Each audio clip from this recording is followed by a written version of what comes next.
Sebuah kisah horor, urban legend, yang bercerita tentang tragedi horor wanita penjual bunga di Temanggung tahun 1940-an. Berjudul asli Kantil, dari akun Twitter @agilrsaputra. Akan segera Mimin bawakan buat kalian semua, penikmat setia cerita-cerita horor di channel spesial horor. Langsung saja, selamat menyimak. Semoga kalian suka dan terhibur. Salam horor.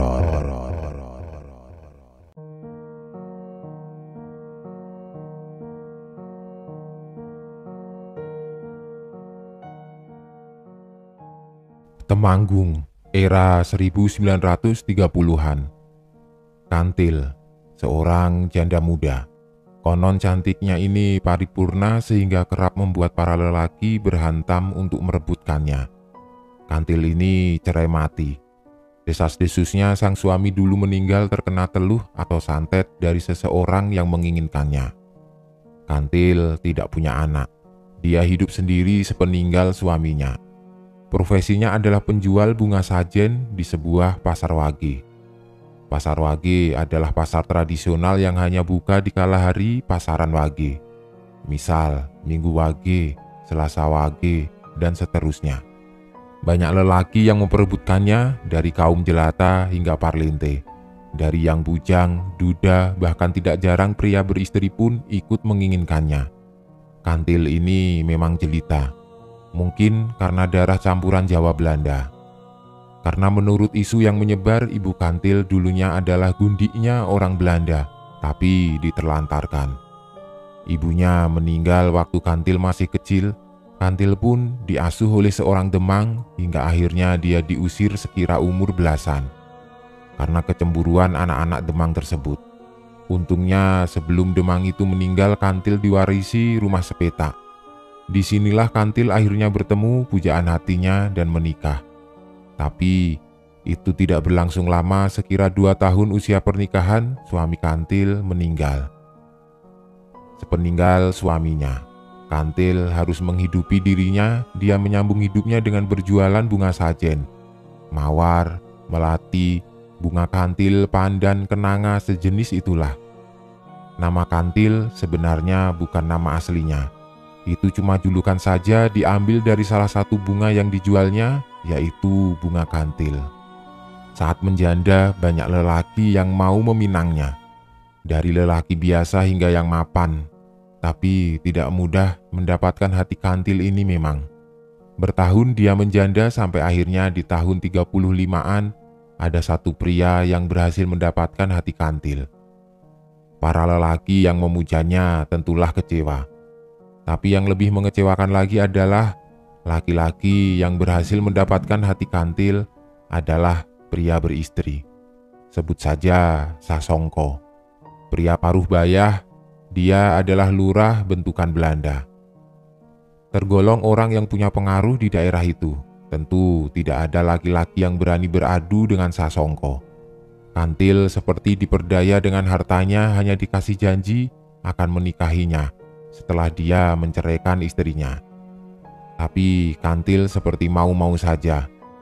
Alhasil kurang lebih 2-3 tahun, Kantil cuma menjadi gundiknya Sasongko. Kurun waktu selama jadi gundiknya, Kantil tidak boleh lagi berjualan bunga. Semua kebutuhannya tercukupi, dibuatkan rumah, perhiasan yang katanya lebih mewah dari istri sahnya Sasongko. Kantil tinggal di rumah joglo jati yang cukup megah kala itu. Mungkin seminggu 1 atau 2 kali Sasongko menengoknya. Tapi Kantil yang biasa mandiri tidak betah kalau harus di rumah terus. Kantil pun berjualan bunga lagi setelah 2 atau 3 tahun mandek. Tapi kini Kantil tidak berjualan di lapak. Dia sedikit lebih baik, menjadi tengkulak seperti grosir, yang mana semua pedagang bunga di pasar wage menjualkan bunga milik Kantil. Kerjanya pun cuma keliling-keliling dengan andong atau dileman, lengkap dengan kusirnya. Meski janji dari Sasongko belum juga terwujud, Sepertinya Kantil tidak begitu memikirkannya. Dia fokus ke usahanya hingga setidaknya kini Kantil menjadi orang sukses kala itu. Perlahan Kantil menjadi kaum borjuis meski masih saja sebagai gundik. Tapi di tahun sekira 40-an, seiring dengan melejitnya karir Kantil sedang gempar-gemparnya keju. Keju adalah rampok atau begal yang biasanya menyasar pejabat atau orang-orang penting bentukan Belanda. Dan di suatu sore sepulang dia berkeliling, di perjalanan dia dengan delmannya, Kantil dirampok. Entah kenapa Kantil menjadi sasaran keju yang jelas perampokan itu terjadi. Karena biasanya keju menyasar rumah, bukan memberhentikan korban di jalan. Suatu pagi ditemukanlah Kantil dan kusirnya tertelungkup di parit pinggir jalan berbatu. Mereka sudah tidak bernyawa. Dan ngerinya lagi, kedua matanya baik Kantil ataupun kusirnya itu hilang, seperti dicongkel. Sedangkan barang berharga yang diambilnya tidak semuanya. Terlihat suweng atau giwang masih menempel di telinganya. Tapi gelang yang berjejer di tangannya hilang. Delmannya juga masih ada, cuma kudanya mati ditebas lehernya. Perampokan ini tidak biasa. Yang menjadi tanda tanya, mengapa perampok itu harus mencongkel matanya. Desas-desusnya kala itu adalah keju anyaran, keju baru. Jadi konon untuk masuk ke dalam geng keju itu syaratnya adalah harus mencongkel mata korbannya untuk dilihatkan kepada bosnya, kemudian sahlah dia menjadi keju sejati. Kira-kira begitu itu cuma desas-desus saja. Gegerlah satu wilayah itu. Kantil sang gundik jelita meninggal dengan tragis. Menyedihkannya lagi adalah Sasongko seperti lepas tangan. Perlahan dia mulai menampik isu kalau Kantil adalah gundiknya. Padahal waktu itu sudah menjadi rahasia umum kalau Kantil adalah gundiknya Pak Lurah Sasongko. Tapi kebanyakan orang memang tidak begitu berani menentangnya. Bahkan dalam setiap pidato-pidatonya, Sasongko selalu mengklarifikasi perihal skandal ini. Orang-orang sih tidak percaya omongan Sasongko ini. Lawong sudah menjadi rahasia umum. Cuma memang Sasongko ini tidak tersentuh. Tidak berani ada yang melawannya. Seiring waktu berlalu, hantu Kantil ini mulai meneror menjadi momok yang menghantui wilayah itu. Selama 40 hari, katanya setiap hari pasaran Wage, hantu Kantil ini berkeliling di wilayah yang dulu biasanya dilewatinya, antara pasar Wage dan sekitarnya. Berkeliling dengan delmannya bersama kusirnya yang juga tercongkel matanya. Konon kemunculannya akan ditandai dulu dengan wangi bunga Kantil yang sangat menyengat. Kemudian lewatlah sang Kantil dan kusirnya dengan delmannya dan akan berhenti bila ada yang melihatnya, menoleh dengan mata tercongkel dan darah keluar dari lubang mata itu.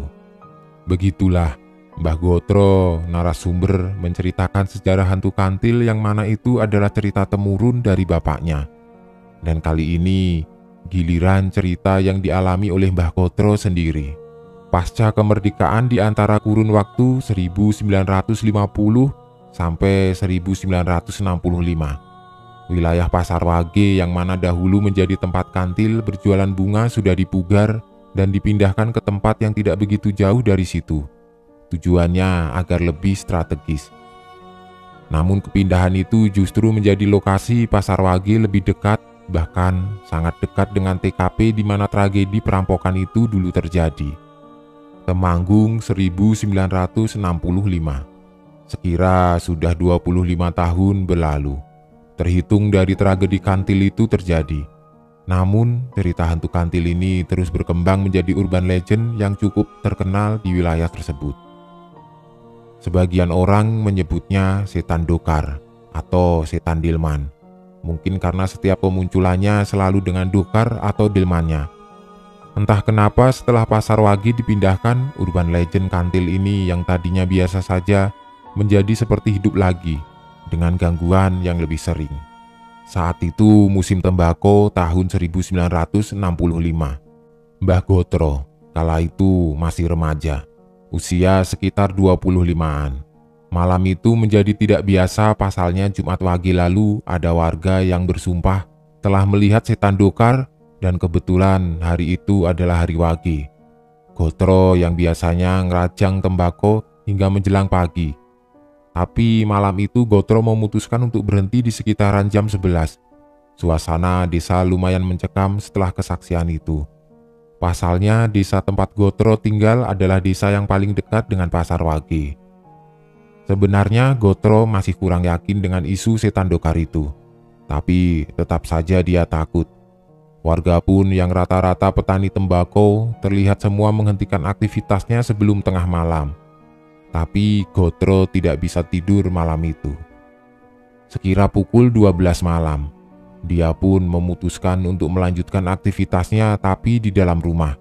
Sambil ngopi dan menyesap rokok, Gotro memilah-milah daun tembakau, menatanya untuk kemudian dirajang. Tidak terasa sudah hampir jam 2 pagi Gotro menghentikan aktivitasnya. Tapi Gotro tetap saja belum merasa mengantuk. Dibuatlah kopi 1 gelas lagi. Sambil menghisap rokok, Gotro duduk di kursi ruang tamunya. Gotro terlamun dan teringat, wah, ini hari Wage. Dia pun mencoba menghampiri kamar ayah dan ibunya, berharap mereka belum tertidur. Tapi setelah dilihat sepertinya mereka sudah pulas. Gotro tidak tega kalau harus membangunkannya, apalagi kalau hanya untuk menemani Gotro mengopi. Gotro pun kembali duduk di ruang tamunya. Sekira pukul 2:30 dini hari, tiba-tiba tercium bau wangi bunga kantil. Bulu kuduknya langsung berdiri, tapi bau itu langsung hilang begitu saja. Ah, mungkin hanya perasaanku saja, begitu batin Gotro. Tapi beberapa saat kemudian bau itu muncul lagi. Sontak Gotro langsung buru-buru masuk ke kamarnya. Tapi bau itu seperti mengikutinya, tapi hilang lagi. Dan di kejauhan terdengar lirih suara Dilman yang khas dengan kudanya. Gotro kurang yakin dan berharap hanya salah dengar. Setelah dia dengarkan dengan seksama, benar saja. Ini adalah suara Dilman. Suara itu sepertinya semakin mendekat, rasa takut dan penasaran berbaur menjadi satu kala itu. Suara semakin jelas, jelas sekali. Tapi menurut pendengaran Gotro itu belum begitu dekat. Akhirnya rasa penasarannya mengalahkan rasa takutnya. Dengan sedikit was-was, dia menunggu suara itu sampai benar-benar dekat. Apa benar hantu Dilman itu? Gotro menunggu di balik jendela kamarnya, yang kebetulan menghadap jalan utama depan rumahnya. Dia mengintip di lubangan rumah papan di bawah jendela kamarnya. Lubangnya kecil, hanya seukuran satu mata. Gotro benar-benar menepis rasa takutnya. Dengan hati was-was, Gotro terus mengintip dan mengamati jalanan depan rumahnya. Suara Dilman itu semakin dekat. Dan lewat lubang itu, Gotro mengintip dan melihat di jarak 15-an meter ada Dilman. Berkali-kali dia mengusap matanya. Tapi memang benar itu Dilman yang berjalan pelan menuju arah yang akan melewati rumah Gotro. Saat Dilman itu semakin dekat, rasa takut Gotro benar-benar muncul. Sontak dengan cepat Gotro memalingkan wajahnya, tapi suara itu semakin jelas saja. Dan saat suara Dilman itu benar-benar dekat, tiba-tiba saja suara itu hilang. Suasana menjadi sepi. Tapi Gotro yang kehabisan nyali tetap enggan kembali mengintip lewat lubang itu. Perasaannya campur aduk. Dia bersimpuh di lantai sembari menenangkan diri. Suara Dilman itu sudah hilang sedari tadi. Gotro yang mulai tenang, hatinya seperti terdorong untuk melihat lewat lubang itu lagi. Dan ternyata Dilman itu berhenti di depan rumah Gotro. Dan ngerinya lagi, sosok yang berada di Dilman itu semua menoleh ke arah Gotro, seakan tahu kalau mereka sedang diintip dari lubang itu. Gotro terperanjat dari posisinya dan tidak sadarkan diri. Informasi lainnya didapat dari narasumber Mas Bustomi. Jadi sebenarnya dari sinilah awalnya aku tahu cerita kantil. Terus dirunut ketemulah aku dengan Mbah Gotro. Karena beliau tahu sejarahnya, aku ceritakan dulu asal muasalnya. Kira-kira begitulah. Temanggung tahun 1999-2000. Bustomi, 27 tahun kala itu. Bisa dibilang tahun itu cukup pahit untuk Bustomi. Pengantin baru yang istrinya tengah hamil muda ini harus merelakan pekerjaannya. Dia kena pengurangan karyawan karena bank tempat ia bekerja kena likuidasi. Itu dampak dari krisis moneter tahun 98. Karena tetap harus menghidupi keluarga kecilnya, mau tidak mau Bustomi harus tetap bekerja. Bingung mau kerja apa.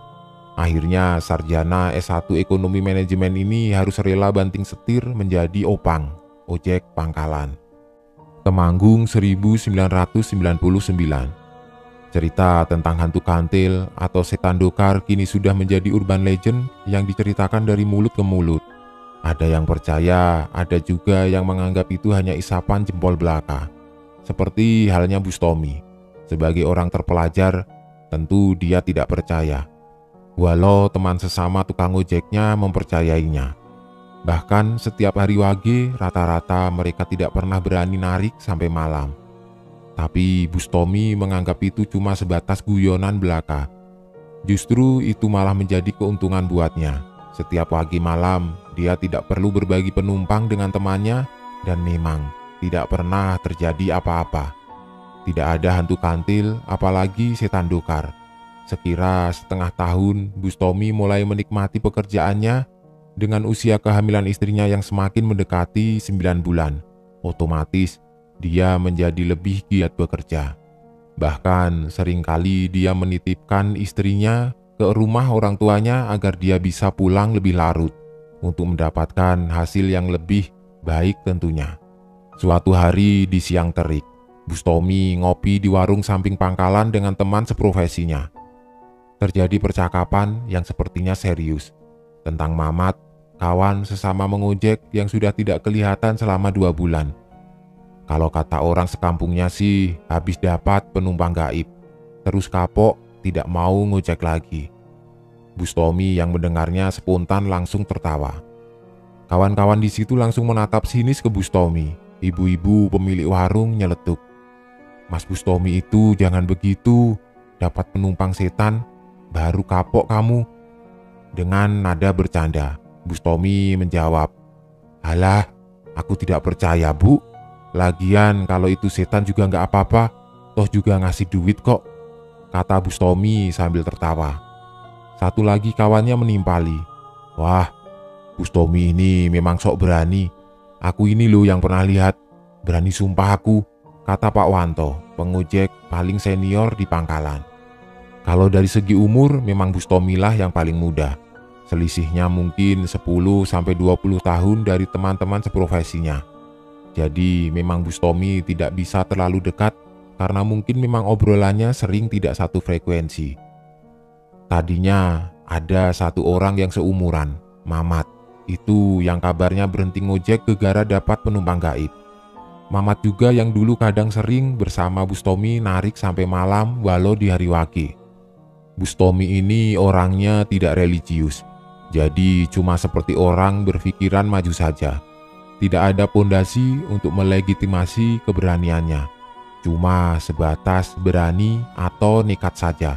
Modalnya cuma tidak percaya dengan hal-hal seperti itu. Singkat cerita, beberapa hari setelah obrolan di warung itu, siang hari Bustomi tampak semangat ketika dia melihat kalender. "Wah, hari wage nih, pasti kawan-kawan pada pulang awal. Aku bisa dapat penumpang lebih," batin Bustomi. Dan benar saja, kawan-kawannya cuma ngojek sampai jam 3-an sore. Tapi entah kenapa hari itu sepi sekali, tidak ada satupun penumpang yang ia dapat. Hingga sore Bustomi pulang untuk mandi dan berangkat lagi untuk jam malam. Lama sekali ia menunggu penumpang. Sampai sekira jam 7 lewat, ada penumpang satu, Mbak Ngatemi. Memang ini langganan Bustomi. Mbak Ngatemi ini penjual tahu di Pasar Rejo, Amertani, Temanggung. Biasa memang dia suka pulang kesorean. Kebetulan dia satu desa dengan Bustomi. Diantarkanlah beliau, di perjalanan terjadi percakapan kecil antara mereka. "Wah, kamu rajin sekali nyari duitnya Mas. kata Mbak Ngatemi. Iyalah Mbak, istriku mau lahiran soalnya. Rajin ya rajin, tapi kata orang tua, kalau istri hamil besar, kamu jangan sering keluar malam, diikuti demit loh, kata Mbak Ngatemi. Bustomi sambil bercanda bilang, alah, kalau setannya ngasih duit ya nggak apa-apa toh. Mereka pun tertawa-tawa. Setelah sampai tujuan, Bustomi pun balik ke pangkalan lagi. Sampai di pangkalan, entah kenapa, pangkalan waktu itu tampak sepi sekali. Dinyalakanlah sebatang rokok untuk melawan angin dingin yang sedikit kencang berhembus. Bustomi celingak-celinguk. Sebenarnya dalam hatinya ada rasa takut tentang isu hantu kantil itu. Tapi Bustomi selalu tidak memperlihatkannya, menepisnya dengan logika-logika. 1 jam tidak ada satupun penumpang. Lewatlah satu penjual nasi goreng yang sepertinya tergesa-gesa. Bustomi sempat ingin memesannya tapi alasannya habis katanya. Dengan nada aneh, justru penjual nasi goreng itu menyuruh Bustomi pulang. Jam segini kok masih ngojek saja, pulang saja mas, sambil mendorong gerobaknya keluar ke jalan raya. Sekira jam 9 malam, suasana menjadi semakin sepi. Bustomi berpikir nunggu sampai jam 10. Kalau tidak ada penumpang, baru dia mau pulang. Sambil tiduran di gardu pangkalan, dia menunggu penumpang. Bustomi pun ketiduran. Dalam tidurnya, dia bermimpi ketemu kakek-kakek. Settingnya pun sama persis seperti saat itu. Seolah kakek itu menghampirinya, membangunkan tidurnya. Tapi sosok itu bukan mau ngojek, tapi berkata, "Sudah, pulang saja." Bustomi yang bangun bingung sekali. Oh, ternyata ini mimpi. Tapi seperti nyata. Bustomi agak merinding dan sempat ingin pulang. Dilihat jam sudah menunjukkan pukul 11 malam. Saat Bustomi bersiap pulang, tiba di ujung jalan terlihat ada wanita yang memanggilnya. "Mas, ojek mas." Sambil berjalan menghampiri, dengan mata sayup Bustomi menjawab, "Iya mbak." Tercium bau bunga yang sangat wangi. Tapi bau itu hilang ketika wanita itu sampai di depan Bustomi. Wanita itu mengulangi perkataannya. "Ojek mas." "Iya mbak." "Mau kemana?" kata Bustomi. "Ke tempatnya Pak Lurah mas."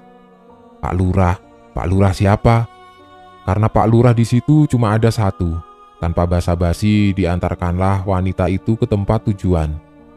Di perjalanan terasa aneh sebenarnya.